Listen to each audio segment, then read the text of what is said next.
pas ton débile, viens, allez, on fait l'épisode. Ouais.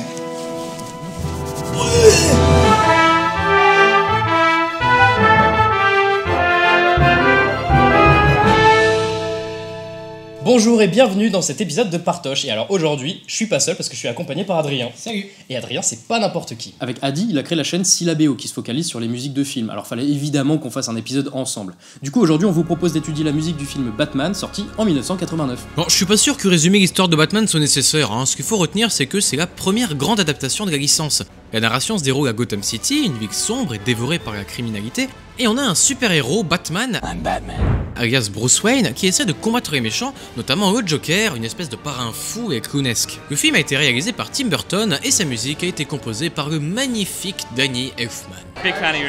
J'en ai déjà parlé dans mon épisode sur Spider-Man, mais bon, rien ne vaut un petit rappel de quelques caractéristiques de son style si particulier. Il y a quelques gimmicks qu'on peut relever dans son approche de la composition. Par exemple, le fait qu'il aime bien bâtir ses morceaux sur des ostinatos, c'est-à-dire des motifs musicaux qui se répètent continuellement. On peut par exemple entendre ce genre de motif ici, dans le grave.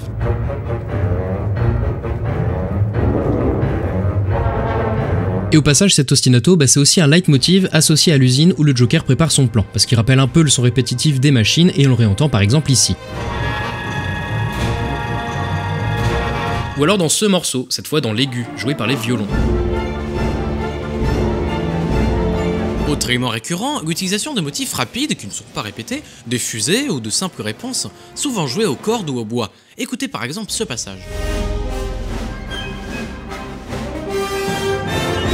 Elfman aime aussi beaucoup utiliser certains instruments scintillants comme le glockenspiel ou la harpe.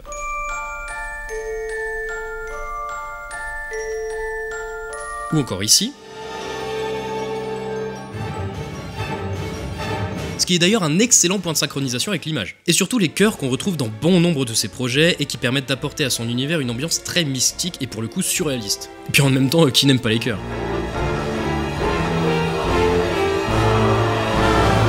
Cette atmosphère particulière qui émane de la musique est surtout due à son harmonie. C'est cet aspect de sa musique qui la rend très moderne. Elle contient beaucoup d'enchaînements d'accords particuliers. Il y a évidemment une pensée tonale dans cette musique, c'est-à-dire une harmonie fonctionnelle qui repose sur une alternance entre une mise en tension et une résolution satisfaisante. C'est ça l'attirance au demi-ton. Et aussi une utilisation des modes majeurs et mineurs au moment opportun.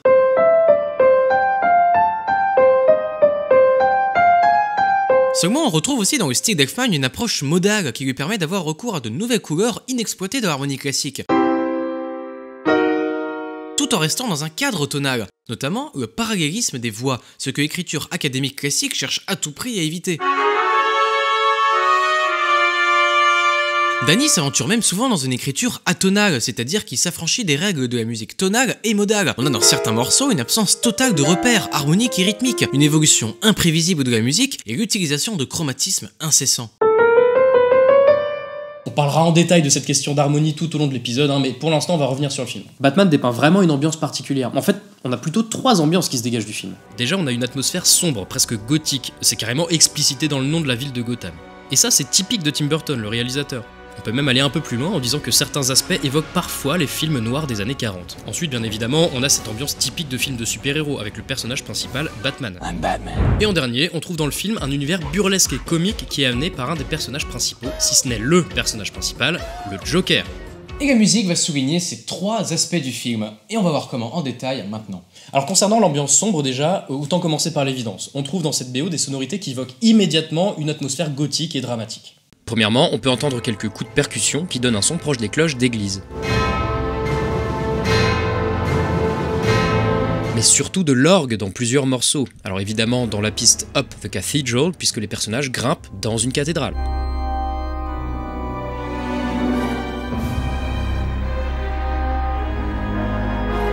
Mais l'orgue n'est pas utilisé uniquement dans cette scène.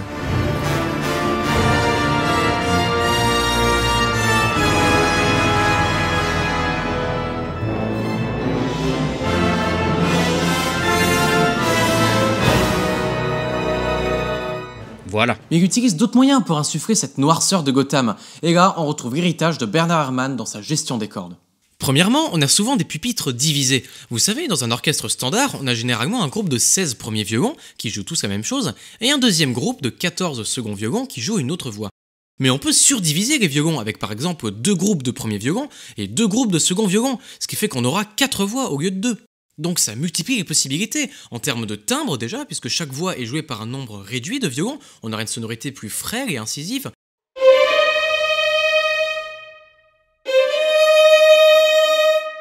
Et en termes de richesse harmonique et mélodique, puisqu'on peut davantage remplir l'espace avec ces voix supplémentaires.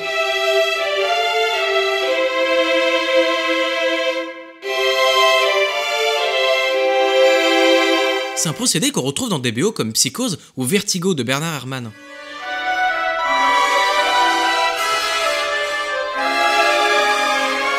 Mais on peut aller encore plus loin, par exemple du côté de Krzysztof Penderecki, voilà, on va jusqu'à expérimenter d'autres modes de jeu. Quand on joue de façon standard, on place l'archet à ce niveau. Mais on peut également décider de placer l'archet sur le pont. Au plus près du chevalet, ou alors sur la touche. Pareil, au lieu de jouer en PID, de ce côté-là, on peut placer les PID de l'autre côté du chevalet. Putain, mais t'es vraiment pas violoniste en fait. Ouais, non, en vrai, on sait pas jouer. Mais ça vous donne déjà tout un éventail de possibilités de ce qu'on peut tirer avec un violon. Et ça, les compositeurs contemporains en raffolent. Et surtout Stanley Kubrick. Ça s'entend que c'est pas un mode de jeu normal des violons. Alors maintenant, écoutez ce que peut faire Elfman dans Batman en utilisant ces procédés. Ici, les cordes sont jouées sur la touche et les pupitres sont divisés. Ça donne un côté très dissonant, malaisant et imprévisible.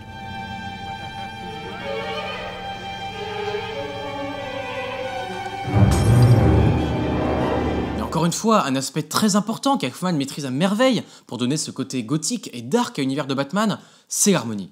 Un enchaînement qu'il utilise très souvent, c'est celui du cycle des tierces majeures. En effet, si on part d'un accord de Do par exemple, on va pouvoir le faire suivre d'un accord situé une tierce majeure au-dessus, donc Mi, ou en dessous, La bémol. Et c'est tout de suite très moderne, car on voyage très rapidement entre des tonalités, des couleurs très éloignées. Et pour dépeindre un cadre obscur, ce sont des accords mineurs qu'il va enchaîner.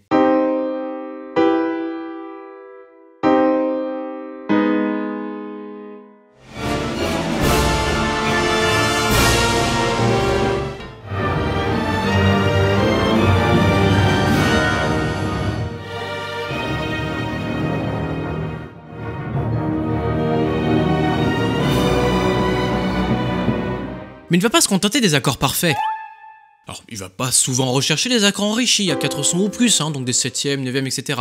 Mais plutôt des accords à 3 sons, appelés accords de triade. Ce qui permet d'avoir un propos plus clair et évident et colle bien à son style démonstratif. Les accords de triade, ça inclut évidemment les accords parfaits, mais aussi les accords diminués et augmentés. Ils se distinguent des accords parfaits à quinte juste, où il suffit de choisir selon le contexte entre une tierce mineure plus sombre ou une tierce majeure plus lumineuse, mais les accords diminués et augmentés vont dissonner à cause de leur quinte, qui n'est pas juste. En fin de compte, ces deux accords sont assez complémentaires. Ici, vous pouvez entendre un accord de Do majeur. Là, on abaisse la note centrale, la tierce, pour avoir un accord de Do mineur. Si maintenant on abaisse aussi la quinte, donc la 3e note, on obtient l'accord de Do diminué. Enfin, si on garde la tierce de départ mais qu'on augmente cette quinte, là on a l'accord de Do augmenté. Alors ça paraît anodin, mais l'harmonie est ce qui structure la musique dans son entièreté. C'est un véritable pilier du langage musical, et c'est ce qui confère à Elfman son style si reconnaissable. Il colle parfaitement bien à l'univers artistique de Tim Burton, et particulièrement à celui de ses deux Batman. Mais justement, pour installer ce climat un petit peu atypique ou même carrément barré, Danny n'hésite pas à abandonner par moments tout cadre harmonique pour composer dans un style contemporain plus expérimental, comme on l'a évoqué plus tôt en parlant de son approche atonale. Ici par exemple, on a un piano qui joue un motif un peu foufou dans le grave.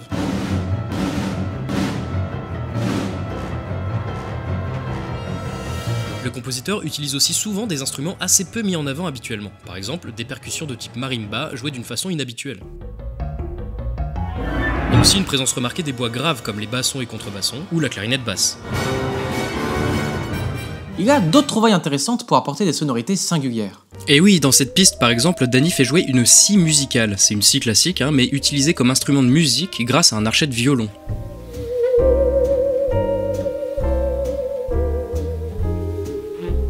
Écoutez-la dans la BO de Batman, qui double la mélodie en arrière-plan.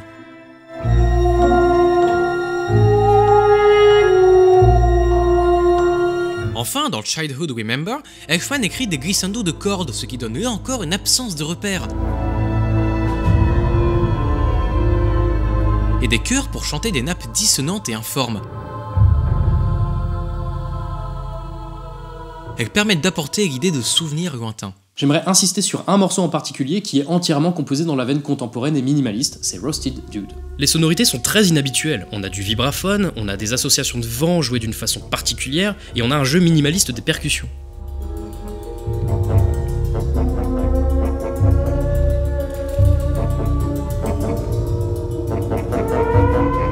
Et un truc trop classe, il utilise un waterphone. C'est un instrument très insolite qui ressemble à ça. On a plusieurs tiges métalliques sur lesquelles on peut taper ou qu'on peut frotter avec un archet. Je vous invite à regarder cette vidéo de l'instrumentarium de l'insolite qui détaille cet instrument trop cool. Dans ce morceau, on n'a pas de repère mélodique et rythmique. On ressent une augmentation de la tension vers la fin avec le rythme de la petite pulsation désynchronisée par rapport au reste. Cette piste elle est intéressante puisqu'elle apporte une ambiance angoissante pour la victime, mais comique pour le public. On reviendra à cette idée plus tard d'ailleurs. Tout ça, c'était pour évoquer le côté sombre de l'univers du film. Voilà. Mais comme on l'a dit au début, on a également une idée d'héroïsme dans Batman. La BO de Batman est caractérisée par son thème principal, très connu. Le voici.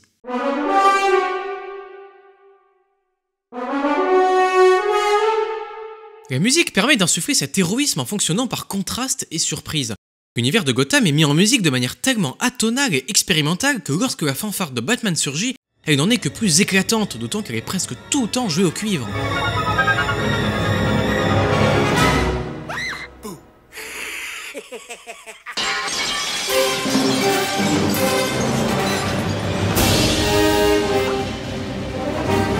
On remarque d'ailleurs que les cuivres sont non seulement utilisés pour la mélodie, mais aussi pour jouer des notes répétées en staccato, c'est-à-dire des notes piquées et détachées, comme dans ce deuxième exemple.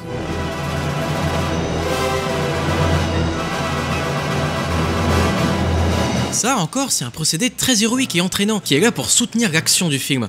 Alors évidemment, la caisse claire est très présente dans le thème de Batman. Elle joue souvent un ostinato rythmique très martial.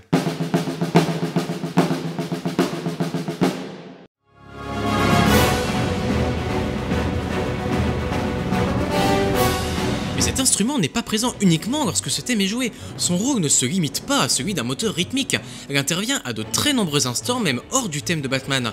Et ça apporte même une certaine violence tant elle est valorisée.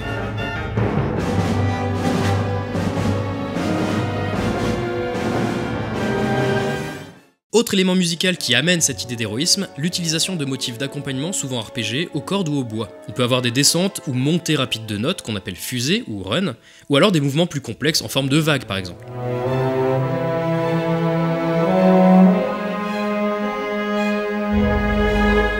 Autre exemple. Ces éléments décoratifs apportent vraiment à la partition un dynamisme qui procure sans arrêt cette sensation de mouvement et dans le cas présent, d'action. Les cuivres aussi jouent parfois ce type d'accompagnement d'ailleurs, presque toujours au sein du thème de Batman. Néanmoins, cette fanfare n'est pas ordinaire, elle est plus abrupte et rêche, et ce pour deux raisons. La première, c'est que les cuivres jouent souvent tout en parallélisme, des quintes bien sèches que les trompettes enchaînent. Ça ressemble à ça. Dans la BO, on a un exemple ici. La deuxième raison, c'est que le thème est en mineur et les accords sont sombres, les fameux enchaînements modernes qu'on a évoqués tout à l'heure. Ouais, mais ces enchaînements permettent parfois aussi d'amener des passages plus lumineux, et donc plus héroïques. Un exemple d'accord qui est parfois utilisé dans le thème, c'est le deuxième degré de la gamme qu'on va rendre majeur. Le thème de Batman est joué dans une tonalité mineure. Du coup, le deuxième accord de cette gamme est naturellement un accord diminué normalement. Mais Elfman a choisi de majoriser cet accord. Au lieu de ça, on entend ça. Et voilà ce que ça donne dans le film.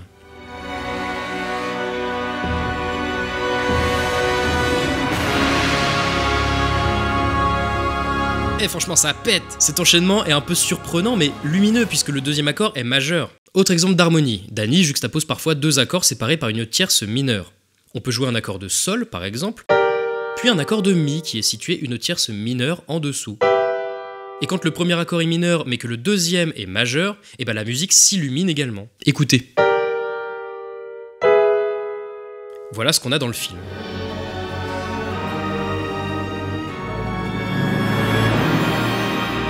Allez, Allez, un dernier exemple d'enchaînement que j'adore, passer d'un accord majeur à l'accord majeur qui est situé une carte augmentée de lui. Écoutez ça.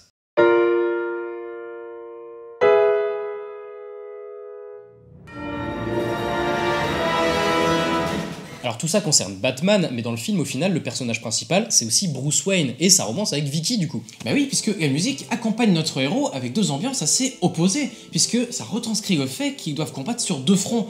Batman doit combattre le Joker, et Bruce Wayne doit gérer son histoire avec Vicky.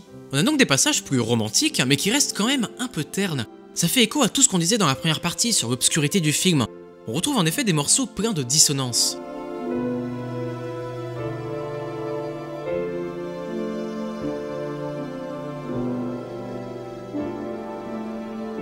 Ça me fait penser au film Wolf dont la BO a été composée par Ennio Morricone.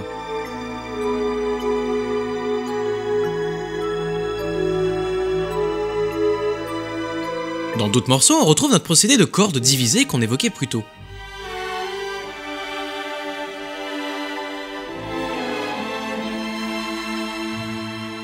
Ici, on n'a plus la froideur d'un Bernard Herrmann, mais plus la chaleur d'un Korngold. Écoutez ce passage extrait de la BO des Aventures de Robin des Bois.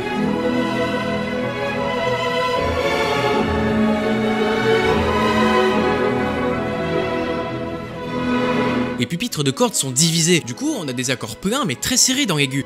Le jeu est très expressif, on a un vibrato marqué.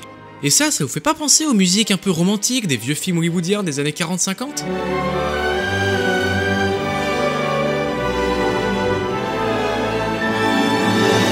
Là encore, on a un autre passage romantique, et limite ici, c'est presque parodique. On insiste vraiment sur le contraste entre l'héroïsme de Batman et l'obscurité de Gotham, et la douceur soudaine des musiques qui accompagnent les scènes avec Vicky.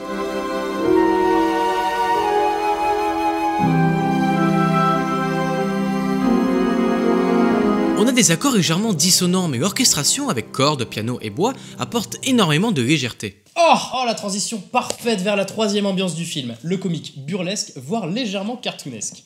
L'héroïsme était dû à la présence de Batman, le mec hyper sérieux, trop premier degré quoi. Et bah son antagoniste, le Joker, apporte sa folie et son extravagance. Et ça se traduit en musique grâce à de nombreux éléments. Rappelez-vous du morceau Rusted Dude, où l'ambiance était une parodie de musique d'angoisse avec ses sonorités étranges et inquiétantes, mais aussi en un sens assez grossière.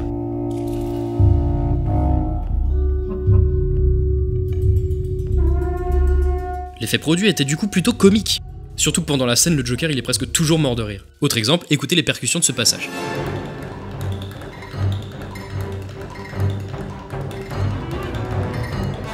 C'est rigolo. Alors on a un autre instru dont on n'a pas encore parlé, pourtant il est très présent lui aussi dans la BO. Le xylophone. Ça fait un peu cliché de le ranger dans les instruments comiques, mais bon en même temps ça marche. Bon en fait c'est surtout que l'ajout de cet instrument apporte de la légèreté à cette BO qui est dans son ensemble assez sombre. Elfman évite toujours le piège du comics simpliste. Le xylophone rappelle cette ambiance de cirque et de clown, ce qui colle au personnage du Joker.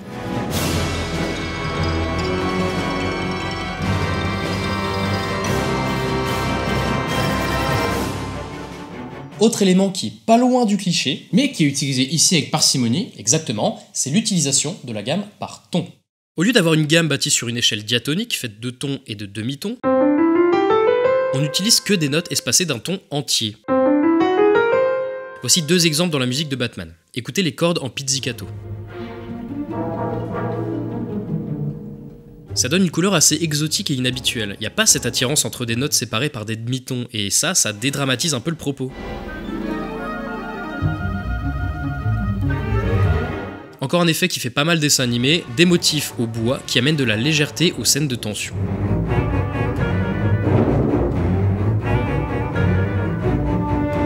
Voilà, en fait, on en a plein d'autres des petits ajouts musicaux comiques comme ça. On pourrait s'en passer, mais au final, ils sont là pour une bonne raison. Là par exemple, écoutez le piano assez...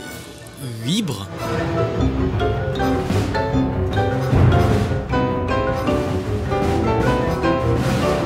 Ou alors ce morceau qui nous offre de jolis glissando de trombone bien grotesques.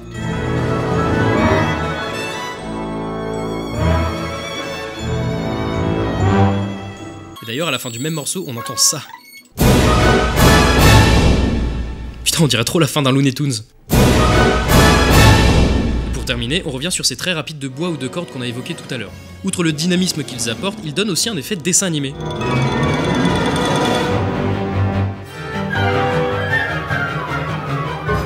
Sérieux, ça vous fait pas penser au générique des Simpsons, aussi composé par Danny Elfman d'ailleurs?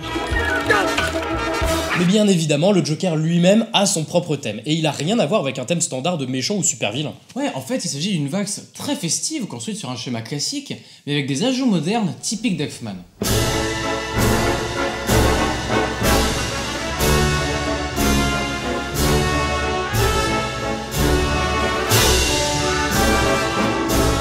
Ce que ce thème a de commun avec les valses classiques, c'est premièrement sa signature rythmique caractéristique, en 3 temps. Et deuxièmement, ses carrures, c'est-à-dire le découpage des mesures, ici en groupe de 4.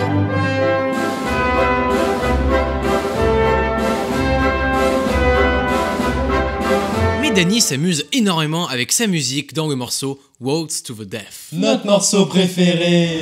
Il s'agit d'une fanfare pompeuse, on a des instruments très caractéristiques comme la cymbale, le tuba, le piccolo, la trompette très expressive.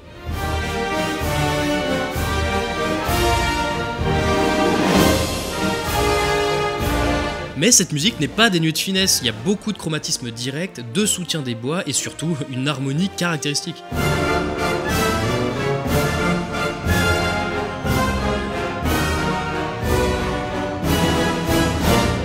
Le morceau est génial parce que le rythme reste le même, mais la valse accompagne vraiment les images. Et oui, On pourrait penser qu'avec une dynamique aussi régulière, cette valse suit une évolution complètement autonome et donc détachée des images. Mais en réalité, elle opère une synchronisation très poussée avec la scène. Regardez.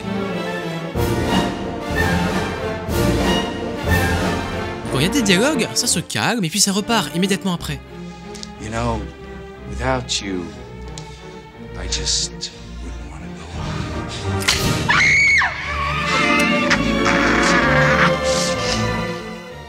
Les accords deviennent plus sombres lorsque Batman se fait défoncer.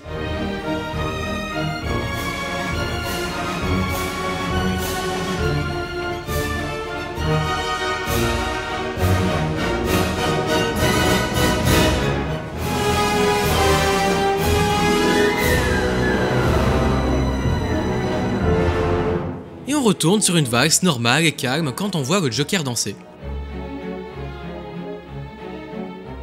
On a un mélange parfait et bien dosé entre une valse romantique et une musique plus cinématique. Ces enchaînements d'accords modernes dont on n'a pas arrêté de parler dans l'épisode nous entraînent vers des tonalités mineures, et ça c'est surprenant dans une valse. On a le style Elfman, mais encadré par le rythme d'une valse romantique. Et moi je trouve ça juste hyper trop stylé. Ah oui, non mais là, à ce niveau-là, on abandonne complètement l'analyse objective, désolé. enfin voilà, on a fait le tour, les 3 ambiances du film, noir, héroïque et comique, sont illustrées par la musique. Franchement, Danny Elfman a pondu une BO de feu. Bon, t'as autre chose à rajouter? Ah non. Ah si, je vous recommande d'écouter la BO de Moi, le défi. Oui, Batman le défi, quoi. Bon, bref. Voilà, l'épisode est terminé, alors donnez votre avis en commentaire, s'il vous plaît, et surtout, allez checker la chaîne Syllabéo, je vous jure, c'est vraiment que du bon. À la prochaine, bisous!